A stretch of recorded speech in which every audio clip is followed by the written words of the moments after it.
Hello and welcome. We are so glad that you all are here with us today. I'm Dr. Sarah Davis, and I am your webinar host with the Family Enterprise Center. So, here at the Family Enterprise Center, we provide family businesses with education, support, and connection because we know that leading a family business comes with some unique opportunities and challenges. So, one of the ways that we like to support you all through education are these monthly webinars where we bring in experts to help share both practical tools and some timely insights. So today we're thrilled that we have Richard Reimer with us. He is a brand protection lawyer, and he spent his whole career helping small and family businesses safeguard one of their most valuable assets, their intellectual property. So in this session, we're going to walk through some of the essentials regarding brand protection and how you can help protect your legacy for the next generation. Thanks, Richard.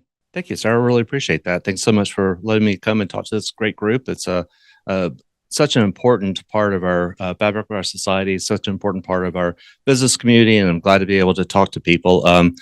I find that being a business owner myself, there are so many hats that we wear, and you don't know what you don't know often. And to be able to talk on one of those topics today is, definitely a privilege and an honor. So thank you so much. So I hope everyone can see my slide right now. Often you don't know what you don't know, and that became painfully clear to me.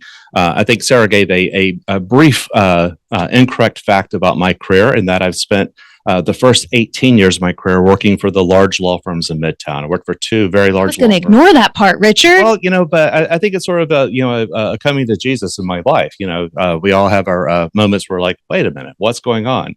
And for me, I again spent 18 years working for the big law firms representing large Fortune 500 type companies, and was sort of under the false illusion that everyone had a full understanding of what intellectual property was, why it was important, what you needed to do to be respectful of your intellectual property and other people's intellectual property, and everyone abided by the rules of the road. As I got more senior and more advanced in my career and started becoming the face of these clients for their intellectual property needs, I often would contact people who we thought were infringing our company's rights, and was greeted on the other side of my email or my phone call or my letter by what became obvious to me later, a small business owner who over and over again used the same four words. It's the four words that I said started my firm, which is, "But I didn't know." What are you talking about? Are you really serious? And I meanwhile, am having what I consider to be a potentially business-ending conversation with this person. And they're thinking, well, I need to hang up because my son's soccer practice is starting soon and I'm the coach. Or I'm the Cub Scout mom and I need to go lead the troop tonight. Or I'm leading the church bazaar. I mean, these people are the fabric of our society. And I'm talking about this thing that is just absolute Greek to them. And the problem with that scenario, as I played it out dozens and dozens, if not more than 100 times over my career, wasn't what I was doing or what my big clients were doing. They were in the right, and I make no excuses for anything I did as a big firm lawyer. But the thing that gummed up the system was the fact that the small business owner did not have information, education, or representation. And I realized that if I could help solve that, I could make the system as a whole more efficient and more pleasant for small business owners and actually build an asset for them. So 4 years ago, a little bit more than 4 years ago, I stepped out on my own, started my own law firm geared towards small and mid-sized business owners. Totally thrilled to serve that community. It's a ton of education, a ton of information sharing, and forums like this are great for that. So again, thank you for letting me have that. So I'm here today to help other small business owners from facing the similar challenges, but I didn't know people that I was calling all the time, to help discuss what you need to know about what I call brand protection. That's a very long first slide. Oops. There we go. Sarah's got the magic touch. Now I know what to do. Wonderful. So I have 5 topics today. And my first topic is what does a trademark really protect? Trademark, brand, what's what? I'm going to say brand protection a lot today, but what I really am to other lawyers is a trademark lawyer. Trademark law is one of the areas of law that's under the rubric of intellectual property law. I promise law class over at this point. I'm going to use brand protection from now on. So to understand what brand protection is, let's understand what a brand is. A brand is probably one of the most overused words in business today. You talk about personal brands and everything else, but when I'm using this term, what I mean are the words, symbols, or other devices a business use to separate it from other businesses to make it distinct. So without a brand, you're one of the masses. Looking at my picture here, imagine you're the poor kid who's trying to find his mom or dad under the blue striped umbrella. How in the world are you going to accomplish that? If you could imagine your business sign being out here and it looks just like everyone else's business sign, who's going to find you? Who wants to go through that mess? They're just going to bump into the first one and forget looking for you. So be distinct. That's what's the quote from the 70s or 80s? Be yourself. Everyone else is already taken. That's kind of what I'm looking for here, is to be distinct, to be able to be seen. So real quickly, the reason the government allows companies to protect brands is actually consumer protection. Consumers rely heavily on brands to know who they're dealing with. And a really quick personal story on this note, my wife, Kathy, who Sarah knows well, is deadly allergic to tomatoes. Deadly allergic to tomatoes. When we go to the grocery store, carefully check the back of the packaging, the ingredients of every single thing we buy. We are shocked sometimes to see things that have tomato in them. Some broths often have tomato in it. Some brands do, some brands don't. We know which brands don't. We gravitate towards those brands. That's a consumer safety. That's a life or death issue for Kathy. For most of you, it's like, I like Heinz versus Hunt's, and that's fine. If that's what the purpose of your brand is serving, you like this versus that, that's fine. But it's consumer protection. So the consumer really knows exactly what they're buying, what they're getting, what level of quality it is, how convenient it is, whatever. So that is the purpose of a brand. So the laws in this area are set up to prevent the public from being confused. And knowing this will probably help you understand a lot of the rules in this area of law and why these rules exist. So I think that background will help people understand what's going on. So a brand, I've talked about a little, a brand is something that when your customers see you, they know they're dealing with you and not some other business.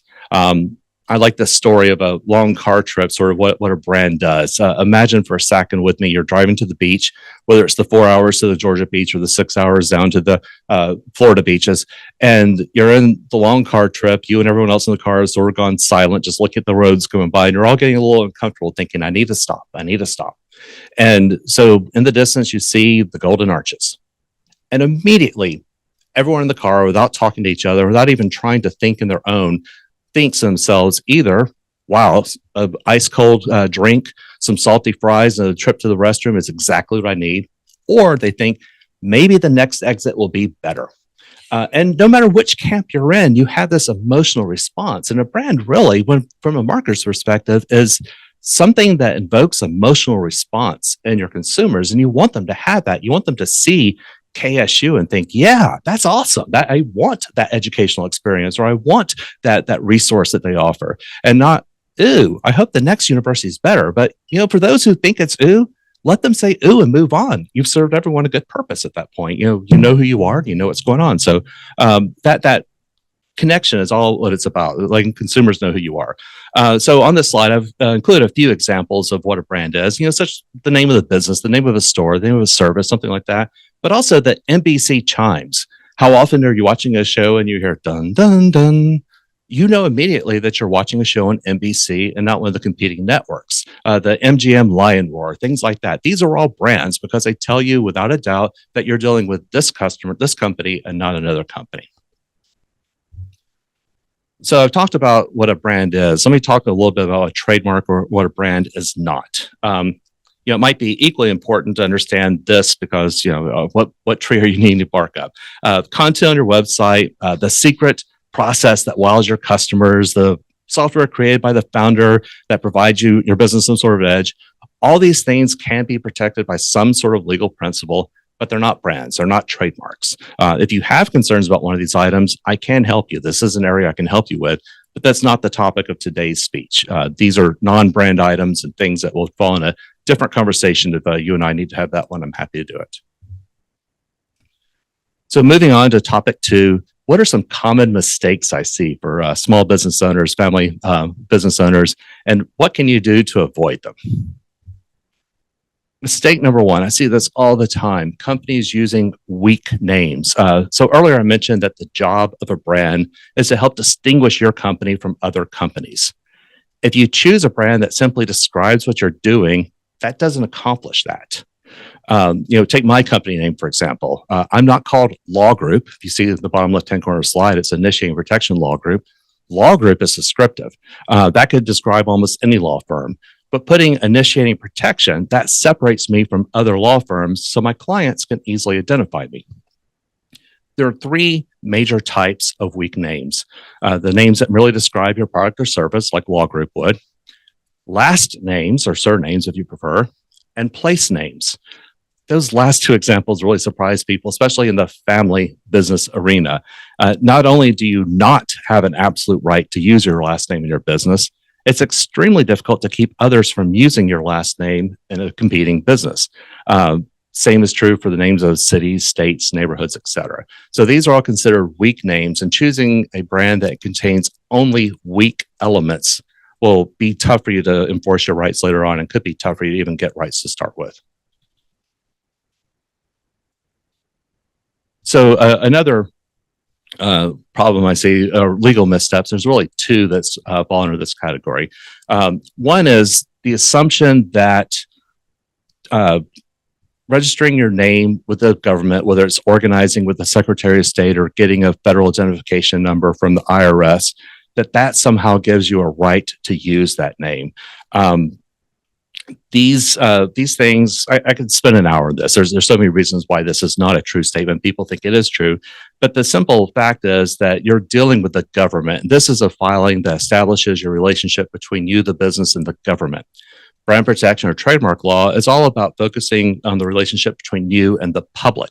So while Brad Raffensperger knows what to call you, he is not giving you any blessing in terms of what you can call yourself to the public at that time.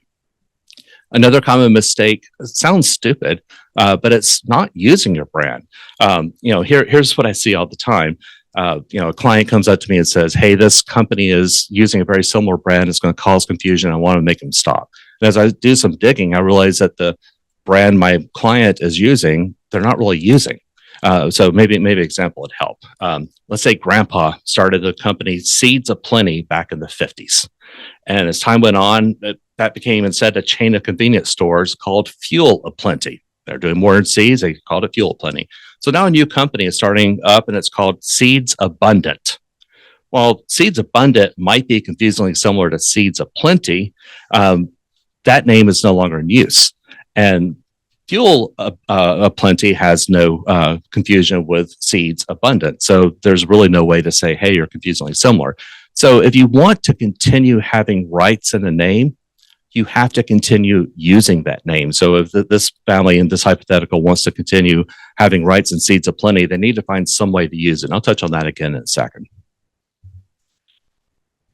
So another common mistake I see is not engaging in brand protection. That could eliminate or reduce your rights altogether. I'll talk about these 4 steps separately in a bit, but it's worth mentioning that not acting in this area could prevent you from developing the type of rights you want and may erode or eliminate your rights in your brand altogether. Another common mistake is people don't search. And just a quick aside, how people come up with names, it's beautiful. It's wonderful. I remember coming up with the name of my business, and it's very similar. I have 4 daughters as well, and I felt a similar process took place to when I named my daughters. It's a very, very personal step, and you're very proud of it. Whether you're putting your last name on it or something else, that's something that's just a very special process usually. The fact that you put so much effort to, and I already talked about don't use descriptive names such as names that describe your business or your last name or place names. But a lot of people have this perception that because they thought of this name and it came out of their own head, they're sitting in their kitchen, they weren't referencing anything, and it purely came out of their head, that they have an absolute right to use that name. And that is 100% incorrect. The test is not whether or not your name is original. The test is whether or not the public would be confused. So for that reason, searching is incredibly important. A well-executed search can help expose risk. Maybe other brands out there, maybe it'll help explain to you what you can and can't do, how you can expand your brand later, whether it's into widgets and gizmos or from Georgia and Florida, something like that sort of expansion. It allows you to plan, strategize, and act with knowledge. It also gives you information about what rights you can claim. If you don't do a search at all, it's like acting blindly. It's like walking into a strange, dark room. Who knows what you're going to run into? When I walk into a strange room, now I know how to walk in rooms. We all know how to walk in rooms, but I don't know how to walk in a dark room. Turn on the lights and you can see what's going on. You can navigate. The same thing is true in the world of branding. I don't know what's going on until I do some searching, and I can advise my client then. And if you do a poor brand search, you might be acting with confidence, but you're heading towards danger because you don't really know what's going on. So getting a good professional search done is really important. So I talked about searching, and soon I'll talk about the other areas of brand protection, registration, policing, enforcement. But I wanted to emphasize that this isn't really a linear progression. Your business is not linear. You're going to change over time. Your competitors are going to change over time. And these changes in the marketplace mean that you should check on your brand's health on a regular basis to make sure it remains strong, to make sure that the business objectives you now have are being met and supported by the strategy you have with branding. And I talk a lot about strategy with branding, and some of you are probably scratching your head thinking, what in the world is this? And that's kind of the whole point. Your strategy and your business objectives and your business are all unique. Learning this and someone like me helping you through understanding how you can support your business with your brand and how that turns into a true asset is a very unique situation. I'll give a few examples here and there, but there's a lot of strategy and it requires some ongoing effort to make sure that you're keeping up with it. So I have a few myths based on some of the things I just talked about, things I hear all the time that are just absolutely wrong. I want to make sure that I emphasize, that they're not true. So the first one is, I'm protected because the Secretary of State approved my name. Secretary of State did not approve your name. Brad, again, great guy. I'm sure I've never met him, but he's doing a wonderful job there at the Secretary of State, organizing all those entities. But he is not clearing brands. He is not looking in the marketplace to see there's any confusion, and he gives you no security on that whatsoever. So don't think, and not just Brad, but the other 49 secretaries of state too, same issue. So another myth, I didn't see my name on the PTO database, so that means I can use it freely. If you don't know already, the government has its own division that keeps up with the patents and trademarks. It's uspto.gov. You can go to it yourself. You can easily navigate. It's a great site. And one of the things it has available is the database of all the trademark filings, the registrations, pending applications, expired, canceled, abandoned, all the applications, all the records are in there. And you can easily search them. It's not that hard of a database, actually. We'll give the government great kudos there. I think it's a very useful tool. However, doing that, looking at it, typing in your exact brand name and finding something could be a good indicator that you've got a problem. But not seeing anything doesn't mean you're clear for so many reasons. First of all, it's not whether or not you have an identical record, it's whether or not you have a similar record. And similarly, the goods and services that the two companies are using comes into play. And this is only registered rights that the trademark office is looking at. There are a lot of companies that have developed rights in their own locality without getting registrations that won't be there. There's state registrations. I could go on. So just looking on the USPTO database alone doesn't give you a whole lot of information about what your rights are with the brand. Descriptive brands make the best brands. Descriptive names make the best brands. I think we've already beat that horse a little bit, but I can't encourage you enough. You need to have something unique in your name. And we'll talk a little bit more about what unique is, but don't have merely descriptive words in your brand. A, it's going to be hard to separate yourself in the marketplace. And B, your competitors will start using similar brands and you'll be all bent out of shape and there's nothing you can do about it.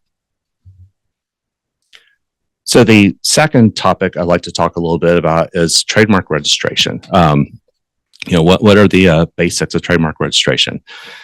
It confuses a lot of people. I could speak for hours about the process. The process is fascinating. It's a very intricate set of rules and everything, but I don't think that's going to interest a lot of people in this call. What really is important are the results. Why do you get a registration? What's going on? What is this thing? Getting a federal trademark registration for your brand is one of the more important things you can do to develop legal rights in your brand.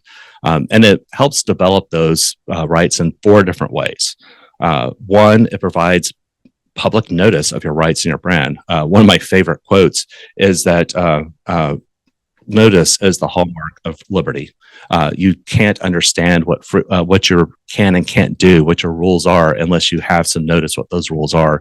Usually that is coming from the government in the way of laws and whatever. But in this case, it's coming from the other competing companies out there. The business is saying, hey, I claim this. No one else better claim this. That notice is really important. Second, it takes your local right that you could develop from using your brand in just your city, your state, your region, whatever, and grants a reservation to use that brand throughout the country. So it explodes your rights geographically. You no longer you just have rights here in Cobb County or North Metro Atlanta or the state of Georgia, but all 50 states, including the territory. So it's a great way to expand your rights very quickly. These next 2 are similar. I'm going to say them both, and then I'm going to explain what I mean just a little bit. So third, it enhances federal trademark registration enhances how far your similarity ring can go, and it enhances how far your relatedness ring can go. I talked just a second about trademark rights being not only identical, but also similar. So if I have the brand initiating protection and someone else comes up with a brand, initial protect, is that similar enough? Under the rubric of just common law, I have some right. If I found someone using initiating protection, I did not have registration, which by the way, I do. So the circle R indicates afterwards. But if I found someone using initiating protection in my area, I have every ability to be able to stop them without a registration. But what if it was initial protect? Or what if it was initiating litigation? Or what if it's something just a little bit off? The further away the brands are in similarity, the harder it is to prove that, yeah, I have a right in that. A federal trademark registration extends how far you can prove. I loved, and the reason I use the word similarity ring, I love the concept of a still pond. If you think about standing on the edge of a still pond, the water's not moving at all, and you throw a rock in, where the rock hits the water and the water is very disturbed, that's what your exact brand is. And if you found someone else with that, you clearly own it. But then the ripples begin. The rings of ripples begin from that point, and they go out. You also own the big ripples, probably in either scenario.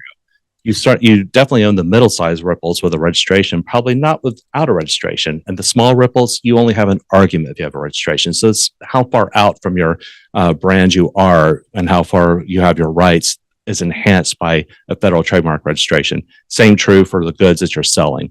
I won't go into the same analysis, but you can imagine that someone selling hamburgers and someone selling French fries might be related. But what about hamburgers versus glue? Something very different. How far out can you go? So that's what I mean by the ring. So I like to think of a registration as being similar to a permanent reservation, maybe lifetime tickets for your favorite sporting event. I have a friend who actually has lifetime football tickets for the Owls here on Kennesaw State. And she knows if she wants to go to a game, she's got a seat. And she's got a specific seat. And she's quite happy about that. So when I perform a search to see what risk and opportunities you may have with your brand, I'm telling you, like, what seat is available today? What can you do today? It's almost like taking a picture. If I took a picture of a park bench and I showed it to Sarah, and Sarah said, hey, my friend's on that bench. And she goes to the bench now and her friend's not there, she shouldn't be surprised. Things change. And just like my search, things will change. So if you want to take that and make it permanent, get a registration.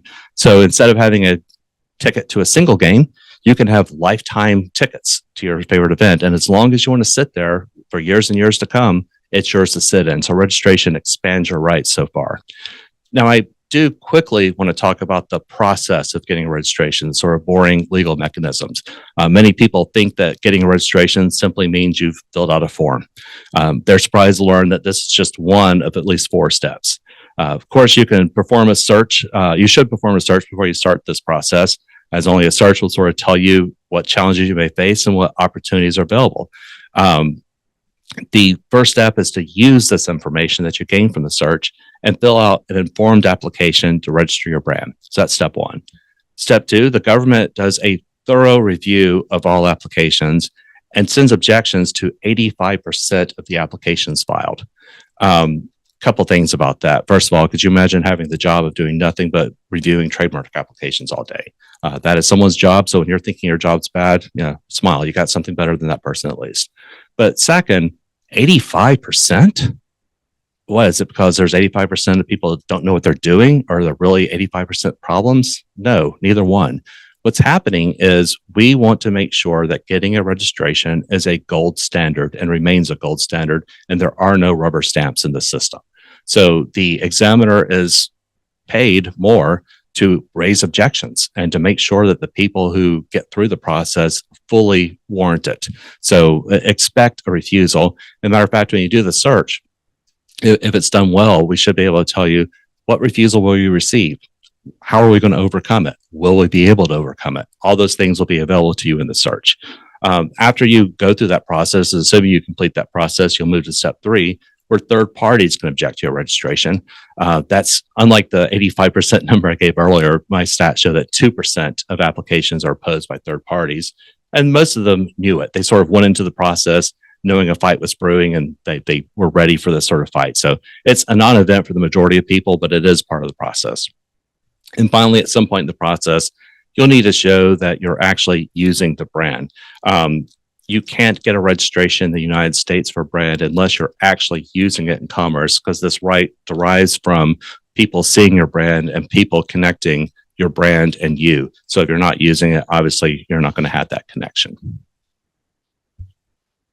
So another myth here. Once my trademark application is reviewed by the government, the decision they make is final. Absolutely wrong. I said 85% of the applications are refused by the government. If you can respond to their objections and satisfy the problems they have, you can overcome that. So that 85% number does not mean that 15% at most of the applications filed become registrations. I'd say the number is probably closer to 60%. I do find that if people come to me after they've received their refusal, their objections from the government, it's hard for me to really strategize and move it forward, although I probably can, mainly because I've not put a strategy into the application to start with. But this government refusal happens all the time, 85%, because that's not all, I exaggerate, but expect it. Going back to my trip to the beach analogy, expect to stop and get gas along the way. You don't get on the road to go to the gas station, but it's part of the journey. You know you'll overcome it and you'll get to the beach eventually. So now we're moving on to the next topic, which are some tools that you can monitor and enforce your rights with. Policing and enforcement are critical steps in protecting your brand. In a nutshell, policing means to make sure no one else is using a brand that may cause the public to think they are you, that confusion. So this confusion is the hallmark of legal infringement, and enforcement means taking steps to eliminate that confusion. It's important for you to know that the government does not conduct any policing for you. If you have a federal registration, the government's supposed to prevent the registration of similar brands, but they take no action of their own related to companies using similar brands.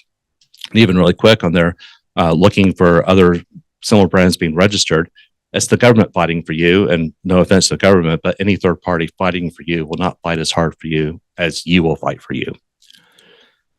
And in addition to this government somewhat policing that kind of exists for registered brands, every business owner, knowing it or not, has an informal policing system.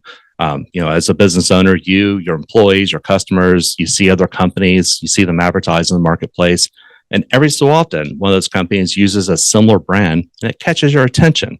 So this informal process is important, and maybe you contact someone, but it's not reliable. Quick example, your best customer comes to you and says, "Hey, Sarah, I saw you at the convention last week, but sorry, I didn't have time to stop by. How was it for you?" And you're thinking, I didn't go to a convention last week. What's he talking about? My own best client thought that I was there, and someone else confused them. What is this? And that's the sort of informal things that might lead you to find an infringer in the marketplace. So in addition to these very sort of lackadaisical things that exist, businesses should conduct policing with purpose. At a minimum, you should perform an internet search on your name on a quarterly basis and see what you find. I encourage you to get a professional search performed regularly to see what issues may arise as part of the auditing system, and to develop a plan about what you should do to protect your legal rights in your brand. So it leads you to another, guess what, myth. The government polices my brands for me. Absolutely not. That police car that's down at the bottom of that slide, you'll never see it with the word trademark police on it. That just doesn't exist in this world. It'd be cool. An aside really quick, my 14-year-old daughter told me recently she wanted to be a lawyer. I'm like, oh, that's wonderful, honey. What type? She said, well, I want to be a prosecutor. I want to help put bad guys in jail. I'm like, okay, that's great. And she stopped and said, Dad, how am I going to find my clients? And so, well, honey, that's what the police is for. Which really spurred a thought in my moment. Why, in my head, why don't I have police out there bringing clients to me? Wouldn't that be wonderful? Anyhow, that's a total aside. But so now enforcement. Of course, I said policing and enforcement. The other half is enforcement. If you see something, say something. If you allow third parties to use similar brands, you are essentially allowing the public to be confused, allowing this confusion to continue erode your rights in your brand. So enforcement does not mean federal lawsuit. In fact, you should always try a variety of softer measures before you take a final action. I have sending demand letters, takedown requests. A phone call between two business people can sometimes be effective. Just simply opening up the dialogue and beginning some sort of way to resolve the differences of what we're looking for. And good counsel can help you come up with a plan that considers your objectives and takes your budget into account as well.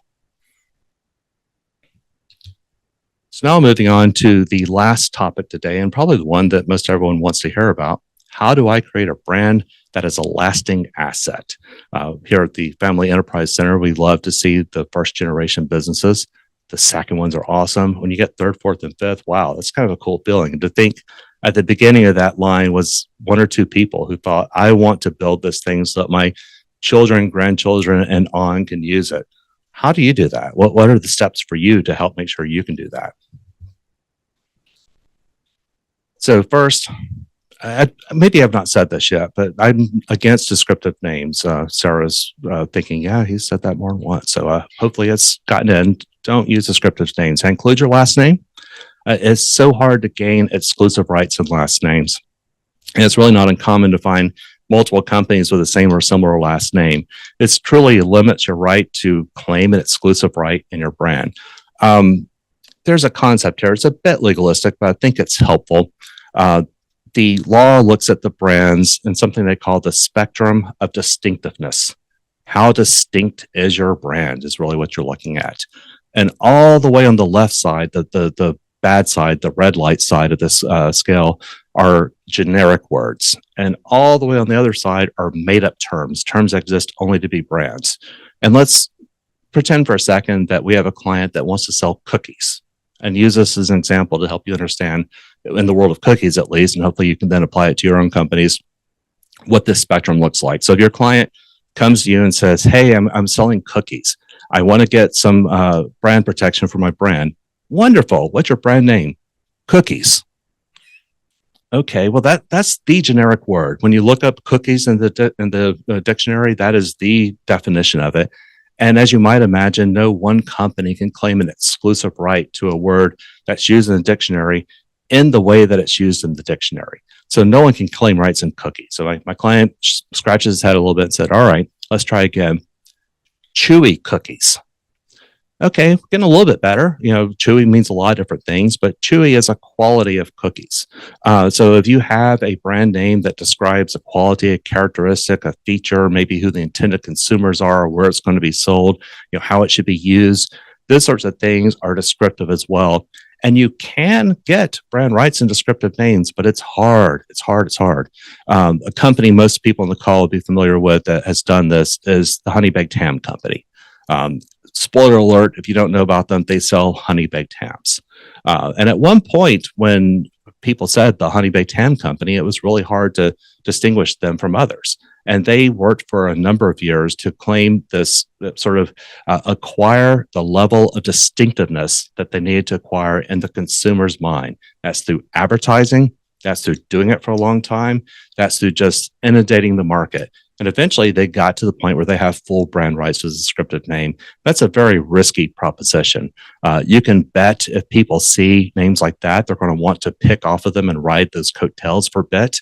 And it's hard to promise anyone that, yeah, you too can spend the 5, 10, 20 years developing these rights and no one else is going to come through and start using something similar enough so that you're not the substantially exclusive company doing that. All right, so I've gone through the two bad ones.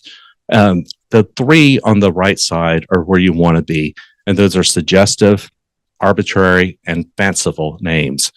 Suggestive names in cookies would be grandmas. Pause for a second, let everyone think that one through, because the hallmark of suggestive name is why grandma? Grandmas, I get it. You immediately in your own mind think that time I went to grandma's kitchen and I smelled cookies already, or the time we baked cookies together, maybe just the time you and grandma ate cookies together, whatever, that connection and that moment of pause followed by, that's sort of the hallmark of you have a suggestive brand. Now, warning, the difference between a descriptive brand and suggestive brand is very blurry. And it's the most important line in all of trademark law, and it's blurry. So be really careful when you're talking about suggestive brands. Make sure you're getting good counsel and that you really can argue that it is suggestive and not descriptive, because it really changes your path.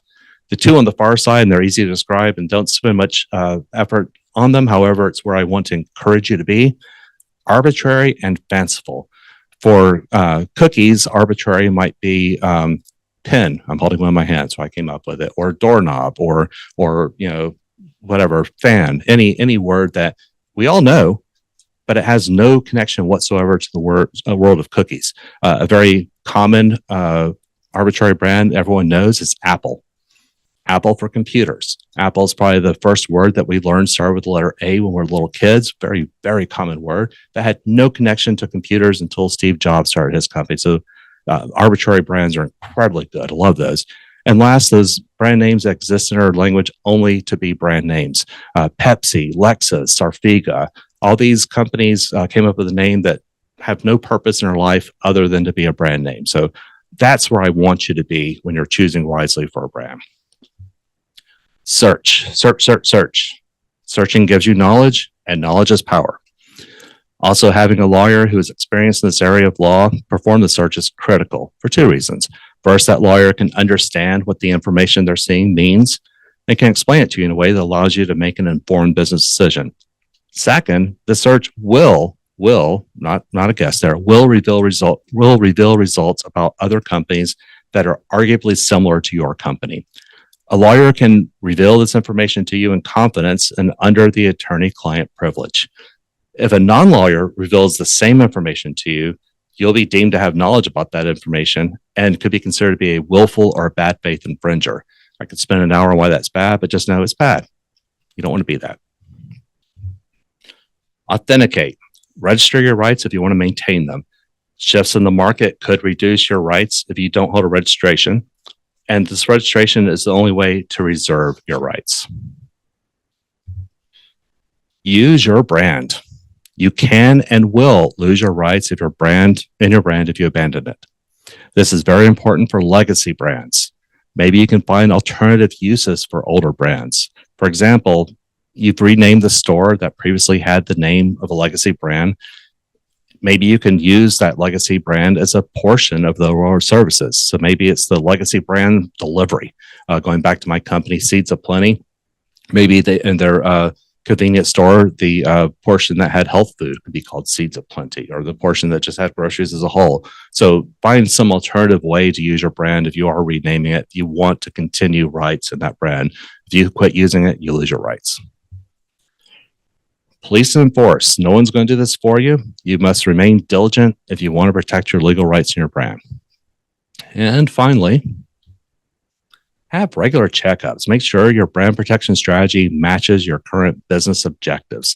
The world changes. Your business especially changes. If I see a client who says, I'm going to be doing the same thing 5 years from now, I'm going to guess they're going to be out of business. You've got to change to stay afloat. So make sure your brand strategy is moving along with you and your brand enforcement regime is doing the things for you want to. A lot and a little all at the same time. I think I did that about 45 minutes. I'm going to guess there might be a question or two. have a question to start us off. Yeah. So I think it's really helpful to know that we need to continue using our legacy brands. That's important for these multi-generational businesses that might have brands left over from the 40s, the 50s, and trying to find a different way to use it. When do you suggest giving up on the brand? It's a business decision. I consider myself the legal tail to the business dog. I don't wag the dog. The dog wags me. But if you find that there really is no profit, revenue, value in this anymore, that you're not getting anything from that brand anymore, that might be time to give it up. Especially if the market has changed in a way that they don't respond to that anymore.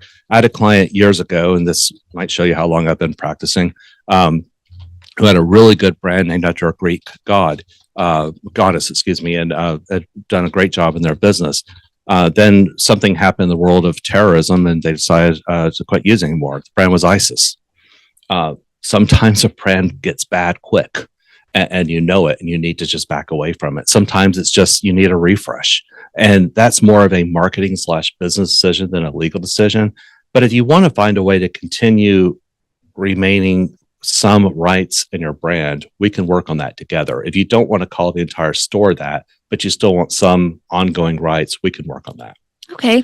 I feel like we've covered a lot. So in my brain, I'm kind of breaking it down into two parts. So we have that initial activity where you're doing the search and you're doing the protection and maybe a registered trademark. And then there's a second part where you continue touching base on it. So what does that look like if you're just starting off in that first part? What is that process? Where do you start? How long does it take? You've done a good job in splitting it into two parts. And so focusing just on the first part, don't think about the second part. Let's do the beginning, blocking and tackling, and then later we'll touch on the other parts. And the search itself should be a relatively quick process. When I say quick, a couple of days, a week, something like that, should be plenty of time for someone skilled in the area to do a thorough search, to have a conversation with you, and to help you understand exactly what risk you have. And as a lawyer, I thought putting 2 feet on the ground this morning when I got out of bed was risky. So don't take risk as a bad word. It's just life. But what risk is there? And then what opportunities are there? And does this make sense for me? I've had clients before where I've told them, hey, your brand is great here in in Georgia and for most of the United States, except for Boise, Idaho. There's an issue in Boise. And they tell me, wait a minute, that's where my dad grew up. That's where I was going to go next. So for that particular client, that's a horrible piece of news and they need to go a different direction. So understanding that, being able to apply, the realities of what your risk profile is to what your business objectives are is very important. But again, a week tops for that. The registration process, a very different story. It takes I had one go through in 9 months recently, and I was celebrating. That was a huge, huge, fast period of time. No one else probably cared but me, but I thought that was awesome. But typically, I tell clients to expect a year. That the time we file the application, it's going to take currently at least 5 to 6 months for the trademark office to even look at it. So you've got a half year of just sitting and waiting. And if we'd had this conversation 4 years ago, I've told you it was 10 to 12 months.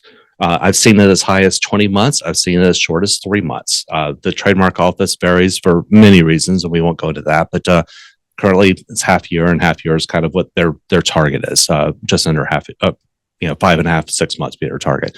Then the other steps just take time. You have to give people plenty of time to oppose your application. So there's a 90-day window there, and a few others, and it equals out to about a year.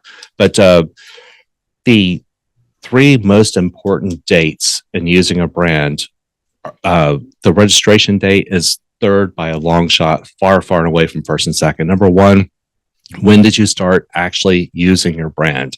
When did it go into the marketplace? When did your consumers start seeing this brand, being able to interact with your brand? That is the most important date. The second most important date, and just a hair behind that date, and sometimes it beats it, and I can go through reasons why, is when did you file the application? That is really the beginning of your legal rights, or at least your rights will vest back to that date, if nothing else. Getting the registration, it's kind of like someone at some point saying, oh yeah, you did everything you need to. Good boy. Good job. Almost like saying, graduation day is the most important part in getting educated. Well, it showed everyone you got educated, but it doesn't match all the all the classes you took, all the tests you took, all the reading, the lectures, etc. That was the education. The graduation just sort of said, "Oh yeah, you did all that. Good job. Now go on." Makes sense. I think it's very helpful to think about not just the date that you completed, so your graduation date, your registration date, but when you started using it. And that's helpful for a lot of our family businesses who maybe the previous generation used the trademark, or it's not a trademark, used the logo without trademarking it. Right. Got to get my terminology correct. So the second part of it, what if you were fortunate enough to have inherited a business in which the previous generation did trademark the name and perhaps the logo, the colors, things of that sort? How frequently should you be reassessing that? Well, first, I'm going to let you know you're a little too hard on yourself. You did use the term correctly, trademark. Yeah. Good. But the difference that you're looking for is whether it's a registered trademark or not a registered trademark. It's a nuance in there that both of them are trademarks. One is a common law right, meaning I've gotten some rights just from being in the marketplace and people seeing me, but it's a limited right, versus the registered right, which expanded your rights, those four things, the circles, etc. Is that the difference between the TM and the circle R? You nailed it. Okay. Very good. So I had a company come to me a couple of years ago that had been in existence for 75 years, had $4 billion in sales. Yes, that's with a B. Operated in 9 countries and had never done anything to register. Never. Oh. Yeah. And odd aside, my father had worked for them when he was in his 20s. So, and yes, my dad is quite older than I am. I'm in my 50s. So it's been a while. But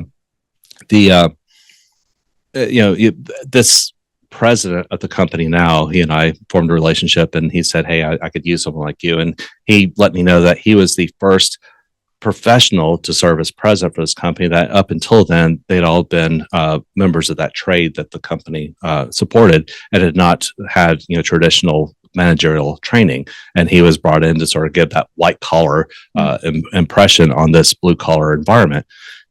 And so the first thing we did was get a registration for him, but we also began the steps of policing and enforcing, because he had rights after 75 years and 9 countries and all the exposure he had. They had worked prominently on the Truist Park building, the Braves building, when it was being built. So they had a lot of recognition, and they have rights to go ahead and begin. So you don't necessarily, with an older brand, talk to your counselor and try to get some advice as whether or not getting a registration makes sense. There are some few examples where it doesn't make sense. I could go through the nuance of that, but probably bore people. But there is some strategy and some mindset in that. But you should, after you develop that much right, the prior generation, I'm going to put at least 20 years on that. Once you have 20 years of activity in the marketplace with your brand, I would think that you have something worth policing, worth enforcing, worth making sure that you have maintained your rights. I had a client recently who received a demand letter from a large law firm, a large company that had acquired a family business, and they were trying to enforce the rights of the family business. And I pointed out that there had been no enforcement prior, and there was nothing to enforce, that there was no right that everyone could use it and go pound sand. And that was the reality. Now, had the family kept it, they would have been given the same response. So, beginning enforcement, it's never too late to begin that process, but you can absolutely lose your right if you're not doing that.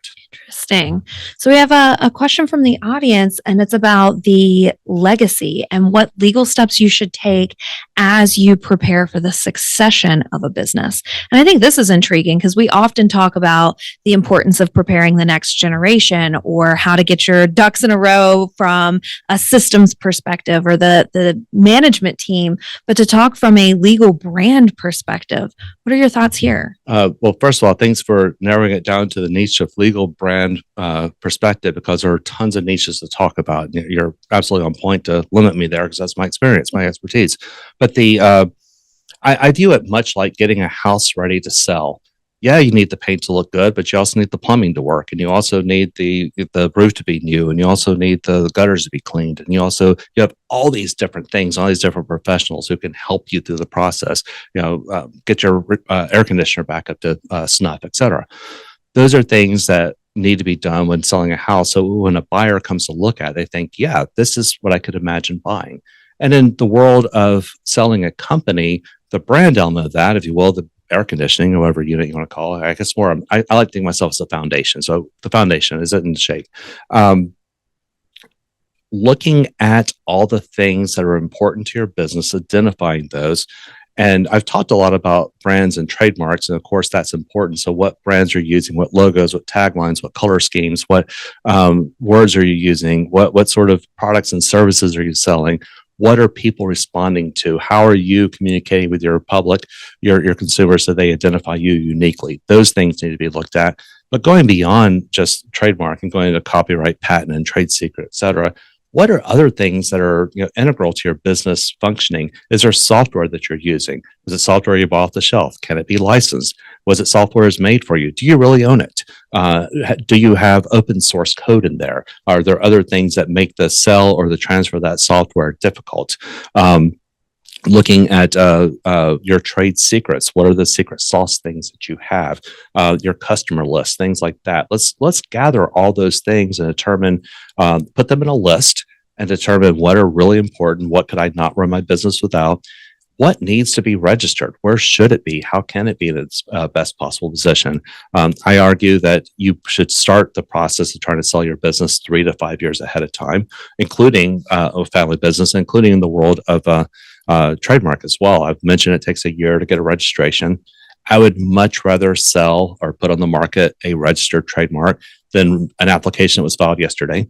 It kind of looks like Johnny come lately. Got all your copyrights registered, got all the other things that you want registered, and present a really solid front. I think in any of the areas of a company, whether you're talking about employee manuals or whatever, having them in shape and having them look good gives a lot of comfort to the buyer. The buyer realizes, hey, this is someone that knows what's going on. They find this is important. They are professional. I can trust this, and I can trust other things too. So, just a list of what's important from you for your business to run, how your business might fail if you didn't have these things.